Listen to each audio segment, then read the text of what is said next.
We're sitting here with April, and we were just discussing some of the, I would say, really incredible changes that she's seen since we've done the stem cells in her knee. So, April, if you could just comment a little bit about what you've experienced at this point.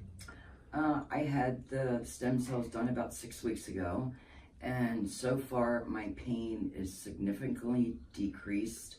I can sleep with my knees together. I can sleep on my stomach with no pain in my knees. I can go up and down steps. I haven't been taking Motrin or opioids in 6 weeks. The pain relief is just incredible. And you use a statement with me that it's really been life-altering. Would you agree that that's really what you're seeing? Oh yes, very life-altering. I can sit in the car before 30 minutes to an hour and I was just in awful pain.